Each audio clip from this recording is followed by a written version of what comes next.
Well, Natasha, we're seeing that road that goes into West Maui reopening, and that is a welcome sign to many people who are waiting for hours to get through a barricade.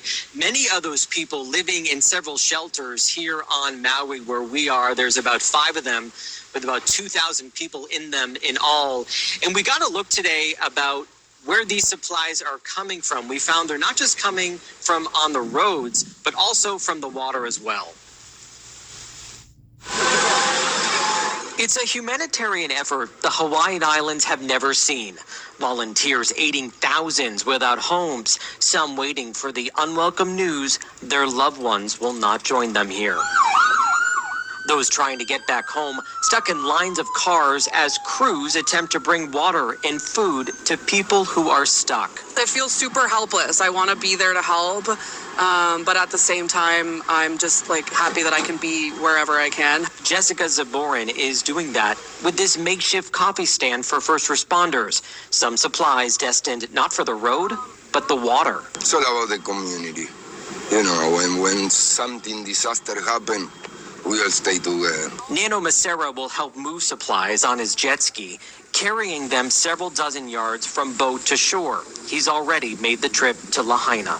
How do you describe that? It's like, I never been on a war, but kind of like that, huh? It looks like a nuclear bomb came down and destroyed the whole town. More than 2,000 structures here, gone in a flash.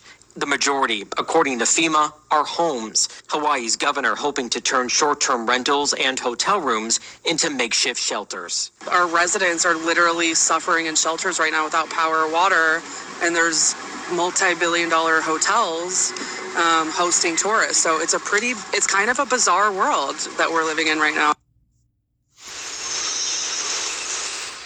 And right now, you can see it is extremely windy here, but this is nothing like what crews and people evacuating and people running from that fire saw several days ago when there were hurricane-force winds which spread this fire. We do expect the governor here to give an update in the next 2 hours or so. Unfortunately, the death toll is expected to rise as many people who are missing have not been found. Natasha. It is just heartbreaking. And David, I know it's hard for us to understand just the ferocity of these flames and how quickly it spread. There were people on that well-known street, Front Street, who were just not able to get out of their cars in time. Some made it into the ocean and others did not. We appreciate you updating us with the very latest. David Charnes live for us in Maui. Thank you.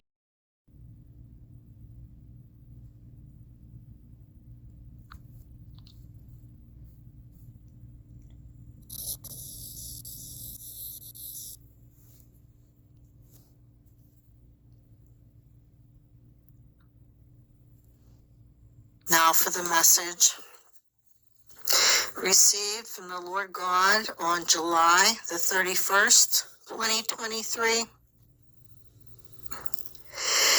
It won't be long now, my beloved children, for I have spoken, and it shall come to pass.